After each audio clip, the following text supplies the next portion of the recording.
Welcome to TWitWoW, the best wrestling podcast made for wrestling fans by wrestling fans on the web today. I'm John. That's my cohort and commentary, Ashton. And this is our Summerslam review. And let me just get it right out of the way. I thought this Summerslam sucked. This SummerSlam was draining. It was exhausting. By the main event, I was fading. I was worried about my co-ordinator commentary here and Sean because I think we were all spiritually dying. Um, Worried that Jacob might be injured. Maybe he just sold it really well because Super Blue, to his credit, did point out there was no medical personnel around Jacob and nobody really tended to him like at any point. Maybe they were saving it. Maybe he wanted to tough through it. I don't know.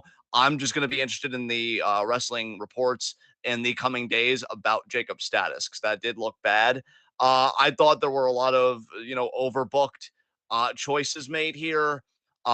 Drew Punk, I mean, my God, love Drew, love that he got the win, but that was a rough match to get through. LA Knight, Logan Paul, happy for Super Blue, the Knight's a champion, but that is not the match you want to begin a title reign with. There was so much hype for a lot of these matches because WWE really has stepped up its game in the writing and the storytelling. But this night mattered, and I feel like it woefully underdelivered. I give this show, being as fair as possible, I really feel like a 4 out of 10 is the number I keep coming back to. I give this SummerSlam a 4 out of 10. I really didn't like it. I think Gunther Priest was the best match on the show, and as Ashton said as we were closing out live reactions, the optics are still so bad. But that's me. I give this a skip it. You could just read the dirt sheet report on this and fill in the blanks, especially if you get one of those blogs that recaps just the matches themselves. And I really don't think you'd miss much. You'd be doing yourself a favor. And now we're on to Bash at Berlin, but we're going to be talking about this show for a little bit. So, Ashton, what do you think about this? I will say I think I'll give this a very weak search it, and my number grade I'll give it a 6 out of 10, Okay. which is just barely a passing grade because, in my opinion, both women's matches delivered. We got awesome angles on this show, and like you said, Priest Gunther was an excellent match, borderline match of the year candidate. I'm not going to put it on my list for reasons that you already explained. And I mean Roman's return, man. If you're when I say search it, what I'm really saying is if you have Peacock, pull it up and skip through the shit that we talk about being garbage on this show, and watch the rest. Or if you don't have Peacock, watch the YouTube highlights of the stuff that we recommend. The skip it is like nothing good happened. You can literally just catch up on the news that is relevant on Raw, and you don't have to watch any of it happen, and Raw will give you enough, Raw and SmackDown will give you enough info that you can skip the whole show. I don't think the show was that bad. I think that it was, like you said at the beginning, an important show. And because of that, I can't give it below a search it. That's fair. So let's just get right into this, man, because I don't want to dwell on the misery too long. Yeah. Do you want to just go in the actual We card have, order so we I talk mean, about? no, let's go reverse order. Roman's back. Let's do that. I mean, great return, great energy. Love the shirt. You seemed a bit surprised, but in a disappointed way in live reactions. I want to kind of explore your reaction deeper. How do you feel about this return? Do you feel like it was rushed? It was the second thing on this show that I felt was rush, actually, because I felt like Dom betraying Rhea was rushed too. I felt like they could have milked a lot more out of that. And tonight, I felt like it would have been a good night for them to do something like maybe have Jimmy return, just to kind of fuck with Solo enough to have Cody pick up the win, and maybe delay Roman a little more. But I mean, you can't deny that whenever Roman would have returned, it would have gotten a huge pop. And to do it on a show of this level makes sense. I do get that. But man, I don't know. I feel like it's weird to have Roman return before Jimmy, personally. I can understand that because you feel like Roman is such a big fucking deal that there needs to be more of a build up there. So, like, if Jimmy returned first and then he tried to mount an offensive against Solo's bloodline, then that wouldn't work. And then you kind of tease it and you tease it. And then finally Roman comes in and that turns side, but they're just like doing that already. I think it would have Um, been cool if Jimmy would have like returned and tried joining the side of like Kevin and Randy, and they would have rejected him and been like, "No, fuck you. You did all this shit with Roman and all that shit and garbage and fuck you, garbage, fuck you." And then eventually, like Jimmy's just like, yeah, I don't know what to do. I feel like, useless. I feel hopeless, and he goes away again. and then Roman and Jimmy come back at the same time, but it's the big deal return of Roman. He just happens to have Jimmy at his side because it's like Jimmy was trying to like mount this offensive, and it's like they return at a time that helps Kevin and Randy, which also then kind of helps them build up some goodwill with those guys. You know what I mean? Yeah, yeah, yeah. I don't know. I just feel like they could have handled it in a much better way because right now it's like Roman returns, Superman punches Solo, and that's immediately okay. He's a babyface now, and it again just feels like there's not going to be any work done at all for him to amend the amount of harm that he's caused over the last 3 years, 4 years even at this point. I mean, I'm hoping we could still do some of that exploration, but I don't blame your skepticism about that. We will have to see. Dude, the match just went way too fucking long. I I mean, that mean, no, the whole match like, itself, Solo versus Cody, was painful and yeah, miserable, and I would not recommend anybody at all to watch it if you can help yourself. It was there was nothing enjoyable about that match to me. Um, Even the build up to the match was long and painful and miserable. It was horrible. Cody got a 7 minute entrance. It was awful. dude, oh my God, I hated this. Not to be a broken record, but again, now that we're in the review, I really do think Bloodline Rules was underutilized. And Yeah. again, I'm not even just talking about, oh, interferences need to happen right away. You didn't do tables, you didn't do kendo sticks. I mean, Roman had a strap, Solo, he might have wanted something similar. It just felt like a You very know what though? standard It is a wrestling great match. example and a great sort of I guess symbol, I guess is not the best word, but it's a word I can use of how damn good Roman Reigns is because he does this shit. He wrestles these types of matches, and he just did at WrestleMania with Cody, and it ended up being a really good match, in my opinion, carried by Roman mostly because of him being so good at just like shit talk and the in between stuff where he'll like do a move and then do character stuff and sell in character. Like he's just so good at what he does. And Solo, like a lot of the time when we're trying to talk about the difference between two people, it's like, yeah, they might be the best, but like this other guy is like 80 to 90% as good as them. Solo might not be 20% as good as Roman at what he does. I agree with you completely. When you watch Roman in the ring, especially as a heel, like something is always happening. Yeah. There is no wasted motion with him. There are no lulls. I felt so many lulls in this fucking match. No, look, I will take responsibility for myself and say that I came in obviously with a very negative bias towards this match. And that definitely probably informed my experience. I mean, there's no doubt about that. But man, Solo is just not on that main event level, not this way. No. I mean, I go back to what I said on preview and predictions, where I feel like you were more onto something at the time when you thought, oh, they might push Solo as a babyface, like give him that Batista push. I feel like Solo would have more momentum right now with that than he's had Yes. trying to be the new tribal chief. Dude, Yeah, literally the best timeline that we could possibly be in is one where Roman retained at WrestleMania and Solo betrayed him going face in the process and might have even just won the title tonight as a babyface. He would have gotten so much support. bro, either that or since we've already got our feet in the pool, I mean, I even wonder if because WWE like put it in the mouth of Jimmy Uso, if they should have had Jay at the time just beat Roman, but then become a heel himself to show how trauma corrupts and trauma can be this like unbreakable chain in a family. And like, I don't know, just anything other than Solo being the second tribal chief when this clearly wasn't meant for him. If anything, like if you put Jay in this spot, Jay has worked so hard at this game and he's so good at like the emoting and everything. I think if you put Jay in this spot tonight, you and I would have been far more invested. Yeah. Far more invested. I just don't think so. I'll even go one step further. Not only is Solo not nearly as good as Roman, I would say he's not nearly as good as Jey Uso is. No. Solo, I think, No. really is. He's Like, not. yeah, The third the big wheel. thing like it's weird because like the advantage that he has over Jey Uso is literally just bigger. That's it. Jey Uso, Yeah, as far as everything that actual talent goes into, Jey Uso's better than Solo at everything. yeah, yeah.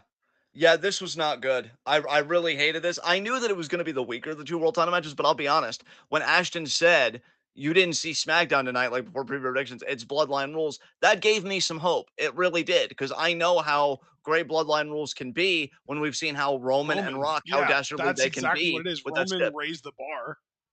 Yeah, and apparently Solo's too fucking stubby to be able to fucking reach it. Apparently, Jesus Christ, this sucked. I hated this. Yeah. Um, So you know what? While we're talking about matches we hated, let's talk about Drew Punk and let's talk about how the entire match just felt like let's make sure that the people know that Drew isn't actually a big strong man and that CM Punk is way tougher than anyone thinks he is. I wanted a fucking like unsanctioned type fight the whole way through. This felt way too much like a wrestling match to me. Dude, this Yeah. was the you know what? I am going to put this. I'm going into my awards and I am marking this down as my worst match of the year right now. Yeah, that's a damn shame. But it's deserved. It's deserved. I just feel so fucking bad for Drew because he's worked so hard on this as a character. Well, dude, that's the thing, right? Yeah. Is like Drew, you're right that like Drew has put all of this effort into this storyline as a character, and he's been killing it on the mic all year, literally carrying the feud on TV while Punk was rehabbing from an injury. And then Punk shows up at Mania on commentary, and we start the whole thing with Punk screwing Drew out of titles. I feel like that cost Drew a little bit of momentum, not just like kayfabe wise, but even like I feel like that moment started to be when Drew's mic work and even like to a degree social media game dipped a little tiny bit. But Yeah. even still, like he's been on fire the whole time, and you don't even need to know all of that in order to just look at these two guys and see that like in a fair fight, Drew fucking destroys CM Punk. Yeah. And then you take into account that there is so much animosity built between these guys where like Punk has cost Drew the World Heavyweight Championship 3 times. And Drew has made it personal by taking that little bracelet from Punk and keeping it for himself and taunting him with his family constantly. And yet, we still got a fucking like, okay, you open the match with a hockey fight and then it simmered off within a minute. Exactly. It's like the match started correctly and then forgot what it was. Yeah. 1000%. I was very disappointed in this. I even wonder, dude, like, I'm not trying to invent excuses to absolve like anybody like Drew or Seth or anybody, which I'm not even going to be that hard on them. Punk is just, I don't know what the fuck he's still doing here, but I do wonder if they wanted to wrestle the match a certain way so as to ensure that Punk wouldn't get injured again. But I don't know, man. I mean, this was tough to watch. So much of the show I think was tough to watch for me. Um, because yeah, the hockey fight was great at the beginning, but you said it perfectly. Like within a minute, it died down. They never get that same energy back. You know, because that was another thing that excited me too. When Seth said everything is at my discretion, you know, early in the match, Drew was even kind of choking or stomping Punk like past a 5 count. Yep. And then Seth got involved. So I'm thinking, oh man, we're going to do chairs. We're going to do steel steps. We're going to do tables. But again, much like Cody Solo, I felt like this match was very muted and the drama felt less about Punk Drew, which I feel a certain way about that as well. And the drama felt more about like, man, I Seth, really hate that Seth is the referee right now. And I don't really like that either. So yeah, I mean this was pretty underwhelming. I am happy that Drew won because fuck CM Punk and that he took the bracelet back. But yeah, I dude, that's agree the with you. thing is like to me, Seth Rollins was the only character in this match who was written, I don't want to say correctly, but he was the only one in this match who was written in a way that made sense. Because like Punk was completely, which to be fair, I would say Punk was written in a way that made sense for the Punk character because the Punk character is completely irrational, obnoxious, and I hate Yes. him. But like Drew, dude, this was probably the worst Drew McIntyre match that I can remember because like you don't get to have the fire to say the match ends when your or the match stops when your heart stops, and then you go into the match and you're constantly trying to go for pins, constantly trying to get the win off of like simple shitty little moves. Like you do a power Yes. bomb and then you go for a pin. Yes. Like no, that's so horrible as far as the consistency of your character goes. It makes me want to not even root for you anymore. It makes me not even like it's not even like heel stuff either. It's not even like, oh, now I hope you get your ass beat. It's like you're not compelling to me anymore. It's like I don't want to watch you wrestle anymore type shit. I mean, dude, let's take it to two fucking goats. When I think about Ishii and Suzuki's matchup in that one G1, those were two guys that didn't have nearly the fucking animus that Punk and Drew have towards each other. And there was only one pin attempt in the entire match, and that was the finish. Because they Which knew, match was like, that? yeah, that was like the Suzuki Ishii match that we Oh, both oh, loved you're with still Collins talking in about the that. corner. Okay, I thought there was one tonight that you were saying that about. Okay. No, no, no, no, no. I'm just saying, like, people should study other wrestling outside their bubble because this match very easily could have been a I match mean, like that, and it well, should have dude, been, here's the thing. honestly. Here's my thing. I do see where you're coming from, but to me, it should have gone even further. To me, this match should have been Drew punishing Punk, Punk trying to survive, Drew. Drew even won the match. First of all, like Drew won the Yes, match, so like yes, Drew could have gone to that place where like he's doing really vicious shit to Punk. Like he could have done like shove his arm in between the ring post and the steel steps and do a claymore to the steel steps. He could have fucking power bombed him over and over like fucking Wardlow powerbomb symphony type shit. He could have done a claymore and then got up and stood in the corner and waited for him to get up and do a claymore and then like repeatedly just claymore after claymore. And like Drew seeing red and Drew not wanting to pin Punk and wanting to just punish him should have been the shit that allowed for Punk to get openings to be able to take advantage of Drew, to look like he maybe stood a chance against Drew at all, instead of actually just being able to like go toe to toe with him. Like that was the dumb thing to me. It's like Punk should not be able to go toe to toe with someone like Drew. The only reason that Punk should have been able to stand a chance tonight was because Drew didn't want to pin him. Drew shouldn't have wanted to pin Punk. He should have wanted to punish Punk. This match was done in the least possibly like logical way imaginable, and it was like I said, it's just going to end up being my worst match of the year because of how horribly booked it was. I can't believe how much like character assassination they did with the Drew McIntyre character in this match. He goes into it with that line of the match stops when your heart stops, and instead of actually trying to punish Punk and destroy him, he pins him over and over and over again, trying to just get the win, get the winning, pin of the match, knowing that Punk explicitly said on that one press conference that you're not going to win a title as long as I'm breathing.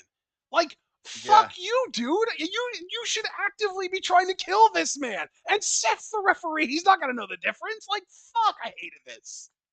I mean, bro, let me just throw something at you because I feel like you would have strongly preferred this because I think it also would have helped the Punk character too because we know how proud he is because he said to Seth, like, don't screw me and I don't want your help either.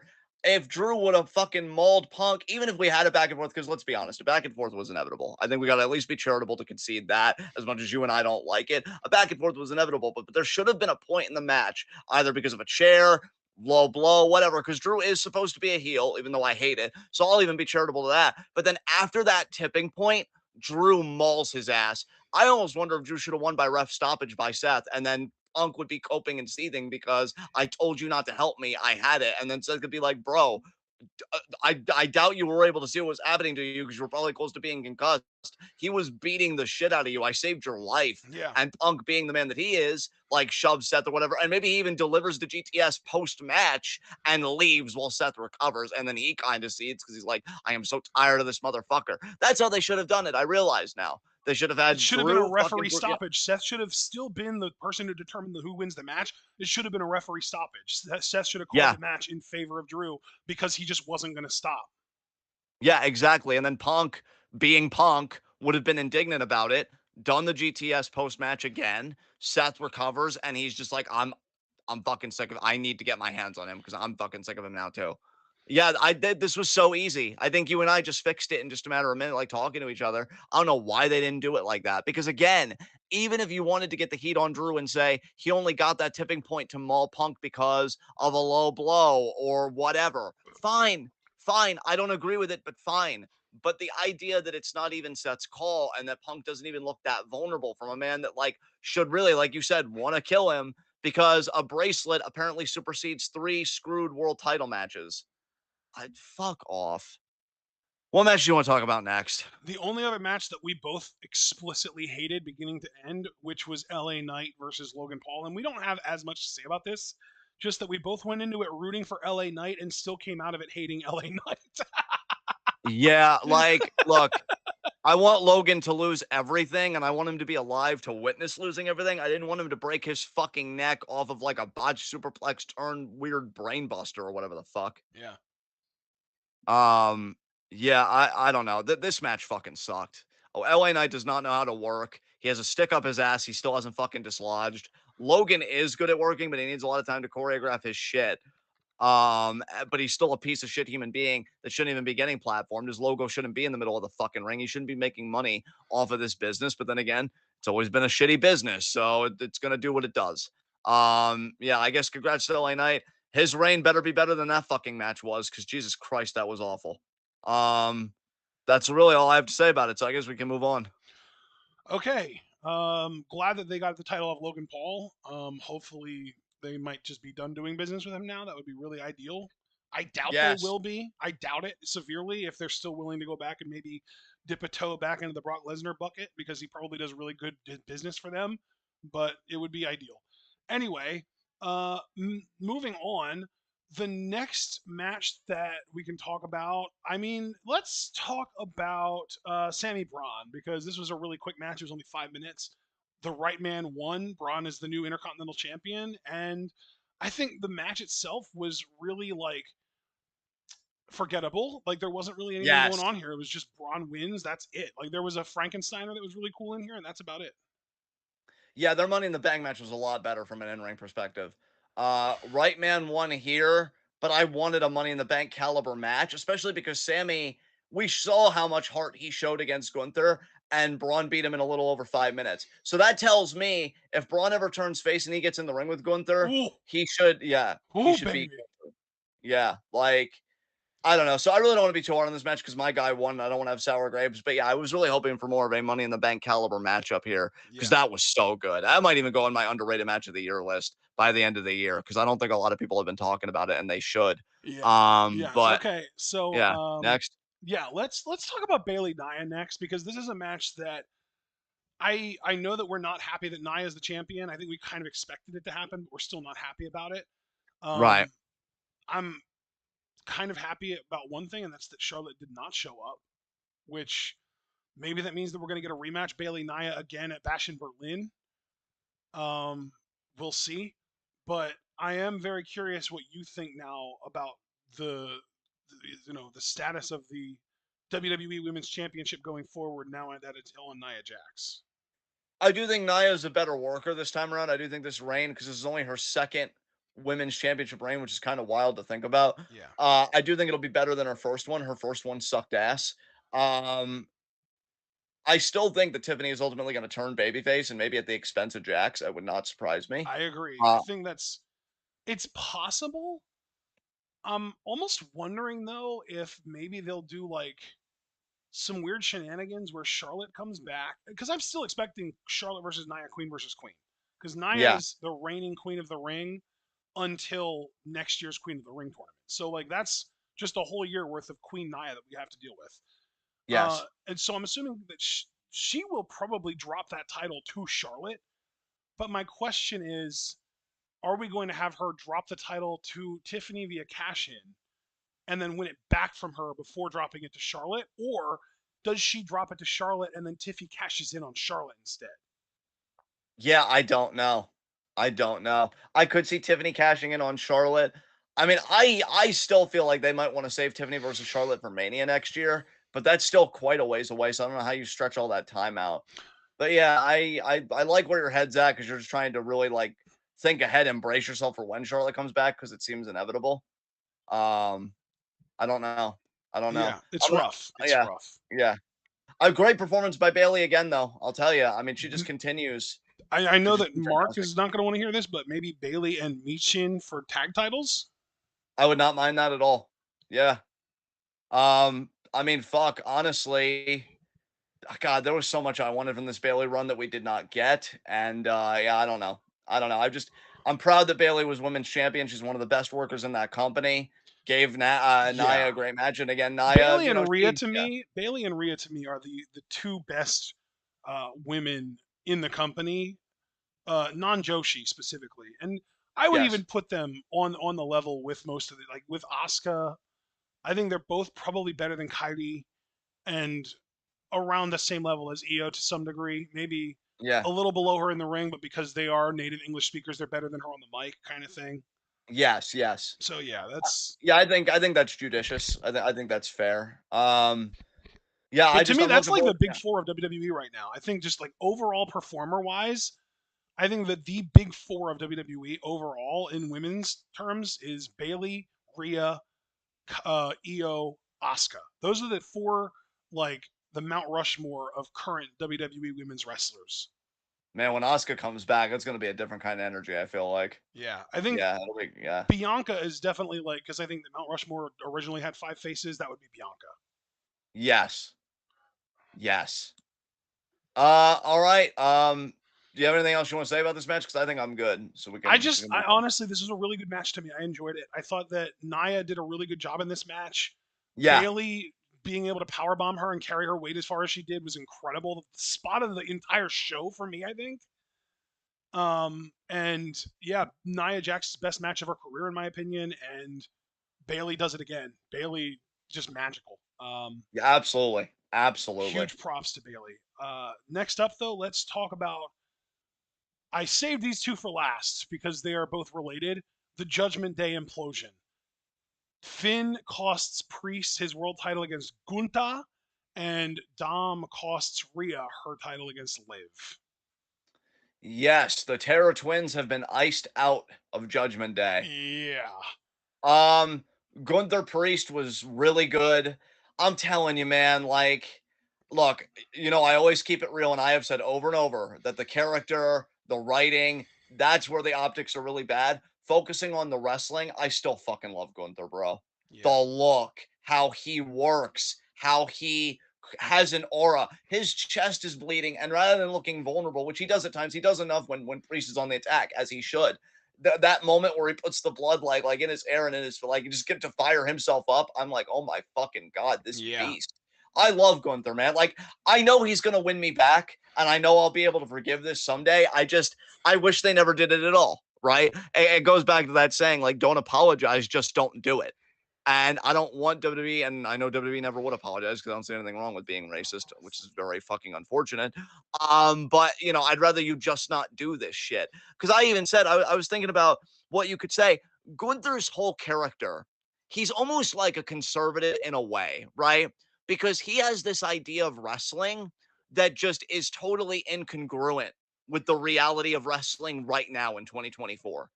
And I honestly, like, I don't know. I would have just kept that character and maybe turned the volume up a bit. Maybe even have Gunther be like, I'm familiar with Puerto Rico's like wrestling lineage, and you're an absolute disgrace to it.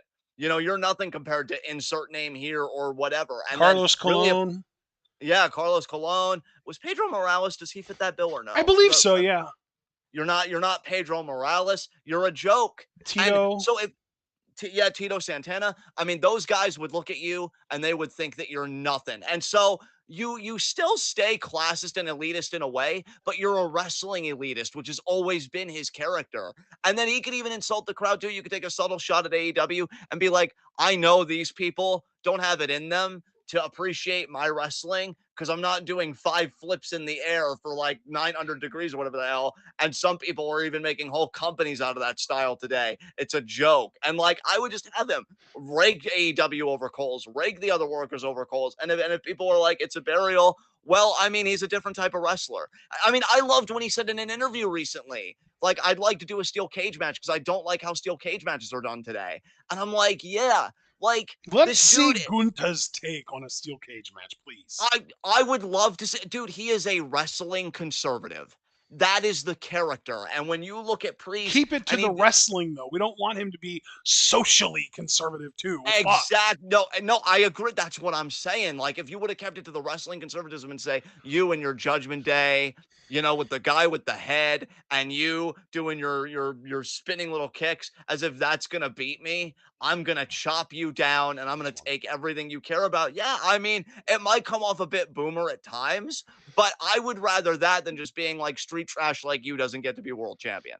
Like, what the fuck? Like, yeah, I would just give Puerto Rico their props because that would be an unexpected twist because it would show how much Gunther loves the game and how much he despises Priest because it's like, you are so far off from Santana, Morales, Carlos Colon. I don't know if Don Morocco fits that bill. I don't think he does. But like, yeah, all I'll those Google it fucking for you. guys. Don Morocco's Hawaiian. Okay, yeah, I figured. But yeah, you're just so far removed from all those guys. You're a Also, I looked joke. it up, and Tito Santana's from Texas, but that doesn't necessarily mean that he doesn't have like Puerto Rican heritage. Right, right, right. So yeah, I would just have Gunther show how much he loves the game, that he's a fucking snob about it. The same way that people would like books. It's like, huh, you read Dr. Seuss. I actually read real things like John Steinbeck and Franz Kafka. Like, be the douchebag. Be the dude. Like, because if he was doing that shit, oh my god, the fun Oh, that I would be having. Tito Santana, Mexican. Okay. Okay. Yeah. But yeah, like the fun I would be having if you'd be that kind of douchebag. I would be reveling in it. My commentary would be almost insufferable, probably. But now that he's a racist, I'm like, oh yeah, that was a cool chop by Gunther. I really want to pop. I really want to get excited, but I don't want to co-sign what they shoved in your fucking mouth. Priest was a fantastic world champion, though. To his credit, He I really really was. Yeah, was, man. yeah. Priest, I love that Priest waited for his moment with Money in the Bank, cashed in on WrestleMania to win the title at the biggest stage imaginable, had a really strong 4 month reign where he had great matches, and then turned babyface throughout the process. And then even in his last match with as the champion with the title, still had a great match and put over the guy and started a new story going forward as well. I loved Priest's reign from beginning to end. Huge props. Yeah. Yeah, I agree with you completely. He had such a run that part of me almost wants him to get the belt back at some point, but I do wonder if he was just a one and done kind of champion. But he should be very proud of how he held it for the time that he did get to hold it. He was so much better than I think a lot of people, myself included, 1000%, would have thought. Cliff, dude, you're late, but if you go back in this video, you hear us literally ranting about how much we hated Punk Drew. Punk Drew is literally my worst match of the year right now. I hated it. I hated it too. I'm just happy that Drew won. That was my biggest pop, was that he won. So now do you want to talk about Real Live? Yeah, let's talk about Real Live because this was looking like it was going to be a great match too, and then shenanigans kind of I don't want to say ruined it because I think it was still a really good match, but definitely dampened it. Bro, I'm telling you, I don't know how much longer we have until Bad Blood, but I need these two women in Hell in a Cell to ensure that there's no Bad interference. Blood is in And about 2 months. that's enough time. That to me is enough time if you write it right. You get it where everybody's neutralized on both sides. Liv's got nowhere to go. Give these women Hell in a Cell. And I yeah, want there to be two Hell in a Cell matches on Bad Blood. I want Real Live 1-on-1, and I want Punk, Drew, Rollins triple threat. And I learned tonight that it will not be the first ever triple threat Hell in a Cell match. 2011 Punk, Cena, Del Rio. that's right. And no wonder we blacked that out. Yeah, Yeah, fuck those guys, uh, especially Del Bitchbag, piece of shit. yeah. Um, what a match this was though before the angle. I mean, God, Liv, I'll tell you, I loved her as a babyface. I was one of those people that when she was on WWE, I don't know if it was Bite This or whatever the fucking show was, or I think it was The Bump, where she said, what do you think makes you different from Ronda Rousey and Charlotte? And she said, well, people want me to be champion. I was one of those people. I'm like, fuck yeah, Liv, you fucking know it. But man, has she found something as a heel, bro. This was one of her best matches ever. And I feel like she can have an even better one inside LNSL because that should, in a way, favor the heel because it's like, oh, look at everything I could use this cage for to like punish you. I thought the psychology was amazing. I thought the shoulder spots. Rhea sold that shoulder the entire time.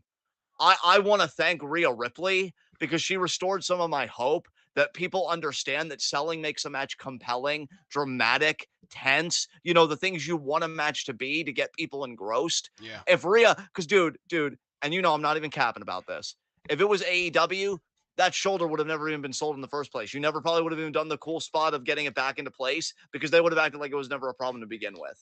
And like, here's the thing even if they would have acted like it was a problem and they would have done the get it back in play spot, they would have stopped selling it after that. Whereas Rhea never stopped selling it. Yeah.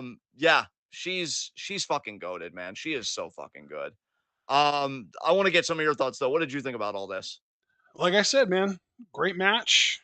Weird ending, but I love the twist. I mean, we kind of expected the twist, but I was hoping they would hold out a little longer with it. But hey, if they want to just get right into Liv and Dom being an official pairing and actually being into each other, I mean, maybe we'll get that like, you know how I've been saying how I want for Dom to ask Rhea to like get him some nuggies or tendies or to call him daddy or something like that. Maybe he'll say that stuff in a promo and be like, "You never did this for me, you never did that for me, you never called me daddy," that kind of stuff. Liv does all those things. You know what I mean? Like maybe we'll get that kind of thing. I don't know. We'll see. Yeah, Liv helped me beat my deadbeat dad. Where were you? Yep, You know, exactly, like, exactly. damn. Dude, I will say right now, just because Solo is so uncompelling, I feel like the Civil War.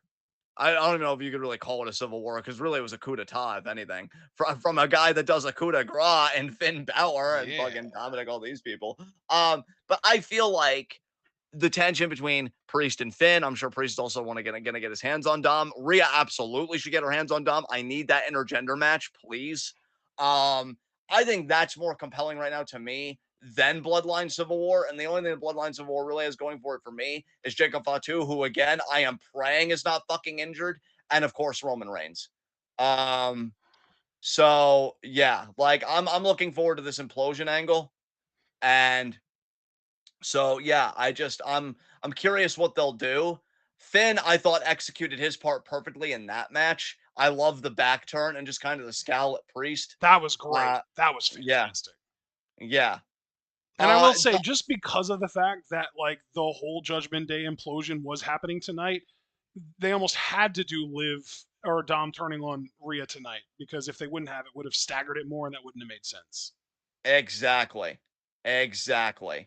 Um, so yeah, I am looking forward to this. I thought both the angles were done well, if a bit rushed, which I mean, I'm not really even that mad about the Yeah, like timing I of said, the them. two main things that I felt like they were a little bit rushed tonight were Dom just immediately betraying Rhea this quickly and Roman returning already. Both felt a little bit rushed, but to be fair, Roman's been gone for 4 months now, so maybe it wasn't rushed, and I just feel like I wanted more stuff to happen to build up to his return, and it's just me thinking that Triple H likes to drag things out more than he really does.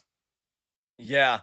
I mean, bro, I will say this. I mean, kudos on the Judgment Day half with Finn and Priest because I feel like that did get enough time to breathe. I think we saw Yes. that coming for months. Like even before when Priest was still a briefcase holder and Finn was pursuing Seth, I felt like Hmm. those guys were going to implode. So there Yeah. were cracks for a long time. Yeah. Um, so yeah. And that pretty much is our review. I know we said that we still wanted to kind of treat this as an interview. So do you want to talk about NXT very quickly, or do you just Yeah, want to say man, let's fucking do it. Let's talk about NXT. NXT this week was solid. Yeah, it was the Great American Bash. I enjoyed it. Let's talk about it just really quick. Don't want to linger too long. Um, so we did have Lash and Jakara lose to Alba and Isla, who might be in a thing now with Blair because they also retained against Bianca and Jade, and And they Blair helped posted a them. picture after with all three of them posing, so I mean, it gives Blair something to do, I guess. I yeah. really feel bad for Kiana James. She should still be in NXT. Things are really cooking right there, She's on right now. Raw, but yeah. I haven't seen her do anything in a while though since the Money in the Bank qualifier, You unless know, I'm you're missing right. You're something. right. I'm just saying, like Yeah. this was an ex. Well, okay, I get what you're saying now. Never mind. Yeah, yeah. I'm saying like she should be in there because I'm saying they're Right. giving Blair something to do now, apparently with this She and trio. Izzy should have been this team right here. I mean, Jakara and Lash are great, but like Yeah. Jakara or fuck, Izzy and Kiana should also have gotten a shot at Tag Gold while in NXT, but they didn't have enough time because Kiana got called up prematurely. They really need to stop doing that. Yes. Just to be emphatic, because Super Blue did a slight correction. When I say the Great American Bash, this was part one. It does continue Yeah. next Tuesday. Yeah. So just putting a fine point on that there. So yeah, apparently, like I thought that was a really solid match that Jakara and Lash had. Lash is a fucking star. I'm really rooting for her. I'm starting to wonder if her career will be as great as I want it to be. I'm kind of hedging my bets a little bit, to be honest, but we'll have to see. Heritage Cup, I had a lot of fun with this. I love the moment in the match where Ren kind of slaps Tavion after he loses the first fall to come back. and, kind of get a fall on D'Angelo. D'Angelo ultimately does win, though, and retain the Heritage Cup, but still, I thought that was a very fun matchup. Let's see what we got next here. Oh, Cedric versus Brooks Jensen. Thankfully, Cedric did win this. He got the lumbar check and he won this. Thank goodness. I was going to really seethe after this. Joe Hendry concert. It was over, but then Gallus kind of put the boots to him. Fuck Gallus. Fuck this whole thing. Let's see. Kendall Gray versus Jada Parker. Jada looked great here, man. I'm guessing you continue to be impressed by her, right? Just to check in with you real quick. Jada looked great here. Kendall looked good here too. Kendall is a less experienced prospect that I'm actually pretty invested in. I like her. I think she's pretty damn good for how little experience she has. Yes, yes. No doubt, dude. No What doubt. do you think of Tony D versus Tavion? Oh no, I said I really enjoyed it. One of my favorite parts was Ren slapping Tavion to get him back in the game, Yeah. and them doing that whole angle. No, yeah, I said I enjoyed it. I I thought it was hated good. What that did you think of it? them being the family, including Ren, or not the family, No Quarter Catch Crew arguing, including Ren, was ultimately what cost Tavion the match. That was frustrating. Yeah, a little bit. They just got to integrate her fully into the group, man, and then we could really start to cook. Um, let's see. Next, we had Lola, Carmen, and Solruga versus JC, Fallon, and Jasmine. I actually like this match more than I thought I would. The new faction wins of JC, Fallon, and Jasmine. I thought this was pretty good. I really didn't have any complaints about this. Do you have anything you want to say about this match? You're flying here, man. Let me catch up real quick. I apologize. Yeah, that's why I just want to check in.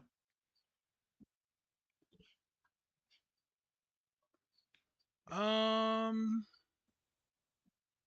I don't even remember this match, to be honest with you, man. I think that's why you threw me off, because I didn't remember the match even happening. Yeah, and Nick's got a really nice Pele kick at one point in this. That's her Jasmine Nick. thing. That's like the one thing that she does that gets a pop out of everyone. Yeah, no, it's really good. It It's is. really It good. really. I mean, she's a solid little worker for how little experience she has. Yeah. Yeah. She's kind of like, I was just talking about Kendall Gray being good for her lack of experience. I think Jasmine Nix is kind of along those lines too. They're both pretty good little prospects in a way. Yes. As far as matches go, the main event's the only thing left. So let me just pause and take a breather and say that we did get some stuff set up on the show. The one thing I'm most excited about, though, Tatum Paxley versus Kalani Jordan for the North Yes. American Women's Championship is happening next week. So I'm very excited about that. I'm all of my yes to that. 1000%. Yeah. And then, Roxanne and Thea, before we even get to the matchup, there was a backstage segment where, Ridge and Thea definitely seem to be getting closer. I hope they don't do creepy things with it where it's like a romantic thing. I never know with WWE anymore. But Ridge is like, oh, I really appreciate everything you said to me. And Thea's like, oh, of course, thank you. I only got this match because of you. And Ridge is like, and tonight you're going to be the champion. Remember, whatever it takes. And Andre didn't like that. And he was like, oh, whatever it takes, huh? So you could see where Andre might be like, I'm not so sure about Ridge. And what's funny, bro? Looking at this photo that this blog that I'm reading on, kudos to tjrwrestling.net. Just want to plug them again because that's where I always pull my recaps from. It's a photo, and Andre's in the traditional Chase U shirt, and Ridge is wearing the black and red one that we all really like. Oh, Now, I'm not trying to read too much into it. I don't want to john it up and be like, oh, look at me overreaching on nothing. But I think it's a really cool visual element there where Andre, it's almost like that new shirt also kind of represents a new Chase U philosophy, whereas Andre still believes in the old ways of Chase U. And if that's the story that they're telling, it could be compelling, honestly. Imagine you kind of NWO up Chase U, where you have Chase U original, and then you have black and red Chase U. Two different philosophies and everything else. It could be fun. It could be fun. But as for the match itself, man, I really like this. I said in the Discord straight up, this is my second favorite Roxanne defense since winning the title. My first being that triple threat with Lyra and Tatum. So yeah, I thought this was a fantastic match. What did you think about this though? Did you have fun with this? yeah, man. It was solid. I didn't pay a super close attention to this one just because I knew Roxanne was winning, and I just kind of was like waiting for the end of it, hoping that someone would show up, namely Julia. But no one did. No one showed up. I know, dude. I was hoping Julia would show up too. I think I'm it's yeah. one of those things though where I literally like did the math, and it would have been almost physically impossible for her to show up because a flight from Corrigan Hall to Orlando, Florida is like 15 hours, and the show that she had done that morning was like 13 hours prior to this match, so it would have been impossible. Yes. Yes. We'll get our time though. We'll get our But even if it time. would have been Vaquer, though, it could have been interesting either way. Yes. Yeah, Excuse me. Vaquer, because we know she's on the horizon as well. You are She's excused, sir. That signed. was Yeah, she's signed. yeah. That's inevitable. Yeah, and Roxanne called them both out, so it's gotta happen eventually. Yep. Um, where do we think she goes from here though? Who do you think the next defense is? Because like I don't really know if we're still waiting on them. That's Hmm. kind of my thing. I don't know. I Maybe Jada. still, Maybe Jada. Because remember they had that backstage interaction, like Hank and yeah, Tank were kind of I interacting with think Roxanne. Yeah, I think what's going to happen is Jada is going to be a TV defense in August, like maybe like we'll say August 21st, maybe, yeah, okay. and then it's going to be Julia. All right. I like where your head's at. I think I'm Julia gonna is going to be co-sign that. her opponent at the next PLE, which is September 1st, I believe. Yeah. All right. I like that. I like that a lot. I think that's it, man, because I don't think we got any like post kind of thing. I think it was just Roxanne celebrating with the title to close the show for night one. I'm wondering how crazy night two is gonna get if they wanted to even get crazy. Um, and yeah, that was Great American Bash. Overall, again, I enjoyed the show. The women continue to step up in WWE on all fronts, and I'm happy for them. I'm really happy for them. It's a good time to be a women's wrestler in WWE, which it feels amazing to say that. Let me tell you, when you've been watching the product as long as we have, Jesus, um, a bit of shell shock, honestly, when you think about it a little too much. It's like, wow, I grew up in the age of bra and panties and mud wrestling matches, and now we're having technical fucking clinics. Because that's what I really loved about this match in ring between the Kimura of Thea going back and forth with the crossface of Roxanne. Some really good stuff here. So yeah, that's that. I guess we could still keep it to a proper in review. So I didn't do anything AEW this week. I didn't No, me torture neither. myself. Did you do any extracurriculars this week? No. Then we're gonna open it to questions. This should be very interesting because it's SummerSlam edition. Um, so yeah, any questions you guys have, Foster? I don't know if you want us to actually answer that, and I guess I will just to be on the safe side. If Hank and Tank were the hosts of Great American Bash, why do they have to break in to start the show? That's a very good point. I wonder if Because they were Hank kind of and Tank are undermining Eva there. extra as fuck and they don't know when to chill the fuck out. That's also a good point. Wow. All right, we're learning a lot today. So what was your answer going to Um, be? I was gonna say they were just undermining Ava, and they didn't actually officially get declared like anointed the hosts. They just kind of took it. So Nice. I like that answer too. I like your face. Our answers are not mutually exclusive. They can both be true at the same time. That's so fucking true. Fuck. All right, yeah. So, questions, guys, if you have them. Maybe you don't. Maybe we're all just tuckered out from everything we witnessed tonight and you want us to go home. I don't, that's the case. That's fine. I just do want to give you guys the opportunity. We had SummerSlam. So, any questions you guys have, it's fine.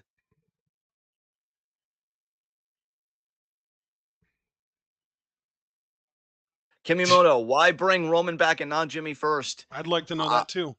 Maybe Roman's going to rehabilitate Jimmy's image about not being a worthless fucking twin. Maybe he's going to be like, I need Jimmy Uso. Something that nobody should ever say unironically ever. And no yeeting ass. But yeah, it's just the way it was written, I guess, Kimimoto. So I don't know. I think we closed the window. Yeah, it seems like very slow going. All right, guys. We can give them a three, Um, two, one countdown. Wait, yeah, yeah. All right. Going once, going twice, going three times, and the window's closed. Let's move on. there you go. All right, high spots, low shots. Wow. Sorry, Super Blue, the window. Who do you think? Wait, okay, we got two questions in the last second. Who do you think will be LA Knight for the U.S. title? Oh, that is genuinely a good question. You know what? I'm gonna say something that a lot of people might not like. Grayson Waller. I'm gonna say Grayson Waller to be a U.S. champion because I don't know if that mid card title is gonna be in Bloodline 2.0's orbit. That's just my opinion, though. I could be wrong. I'm going to say Uh, something a little more popular in our crowd, at least. Santos Escobar. I fucking wish, dude. Please. And then Kimimoto said, "Who do you think will be a good opponent for Byron? Braun Breaker. Okay, Yeah, Braun. So basically, who's going to be a good opponent for Braun Breaker? Who do I think will be a good opponent? God, you know who I would love to be an opponent? Gunta. Fucking going. Well, I mean, that would be a step down for me. He's the world champion now, so I don't know. Um, let's see. I mean, See, this is what who said Gunta was the one doing the challenging in that match? that is true. That is fair. I agree with Foster J. Uso. God, I wish Big E was healthy and never had that fucking scare because Big E versus Braun would feed families. God damn, that'd be so fucking good. They're literally talking to each other on the post show. Wait, Big E and Braun, you mean? Yeah. That's fucking insane. Um, yeah, I think I'm just gonna agree with Foster J. Uso. I think is the best pick. Honestly, It's gonna be Ilya. Like he's gonna probably have a rematch with Sammy, and then it's gonna be Ilya. Wondering if Ludwig comes back and he's gonna be a challenger as well. Then Sheamus would um, also be good. Sheamus would Sheamus, be. I mean, it has to be Sheamus would make the most sense as someone to take the title off of Braun. yeah, They could even do that at Mania yes, because Sheamus is literally the IC title short of being a Grand Slam champion. that is correct. That is correct. That's WrestleMania worthy, in my opinion. So there you go. We pretty much just laid out like 6 months of booking for you, Kimimoto. So all Yeah, right, there you go. now we're closing the window for questions and we're moving on. High spots, low shots. Oh God, who isn't my low shot after this? You know This what? should be easy. My low shot is Damian Priest Yeah. because he saw the betrayal happen, was rightfully suspicious, and then Finn gave him puppy dog eyes, and he immediately backed down. And how'd that work out for you? So yeah, Priest is my low shot. And you know what? You took one half of the Terror Twins. I'll take the other half. My low shot is Rhea Ripley because she lost not only her opportunity to win her title back that she never lost, which now she did lose, but she lost her main man, her dirty dom, her squeeze, who she's again I want to emphasize never kissed on television before, and immediately as soon as he betrays her to get with Liv, they make out on TV. So there you go. Rhea, I'm gonna tell you this again as a character because I don't want Buddy Matthews to at me. You deserve better. Jay, beg pardon. Oh, I thought you were gonna say you deserve better. Go ahead. Well, I mean, she does in character, but I was gonna say Jay Uso is right there. He So is. like, give him a call. So yeah, okay. I picked Priest, you picked Rhea. High spot. Oh God. You know what? I wish the match was better because I wanted more, but I will give the high spot to Braun Breaker because he is the Intercontinental Champion, and I do think he's gonna have a stellar reign with that title. I am psyched. I gotta look past SummerSlam. SummerSlam isn't the end all be all. So yeah, I'm looking forward to Braun facing all kinds of challengers, maybe even John Cena to Super Blues point because John Cena was never Intercontinental Champion. So That's a great yeah, point. I'm Yeah. I'm here for it. I'm here for seeing John Cena get speared. See a doctor, bitch. Um, so yeah, I'm gonna say Braun's my high spot, new Intercontinental Champion, better than every other male on the planet. And yeah, that's just my opinion on the matter. So who's your high spot? My high spot is gonna be. Let's see. Fuck.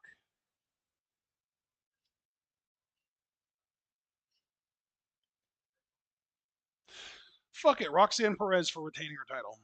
Wow, nobody from SummerSlam got your nod, but you're like, oh yeah, we mentioned I Great mean, American fuck Bash Cody for a reason. Rhodes and fuck the Gunta character and fuck LA Knight. It's yeah, no, fuck all and fuck Nia Jax. I mean, who? I mean, no, yeah, no. It's.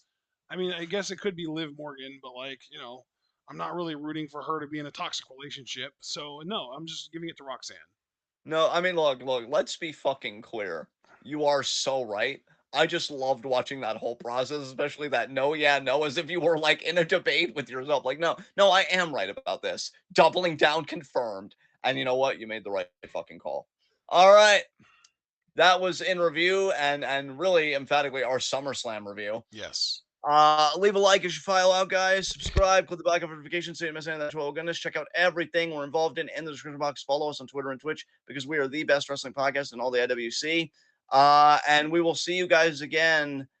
Fucking when? Like, well, Wednesday Oh, maybe for Marigold. let me look real quick. I mean, Thursday for Stardom's always confirmed. That's always a lock. So That is fair. Yes, Stardom. Yeah, that's true.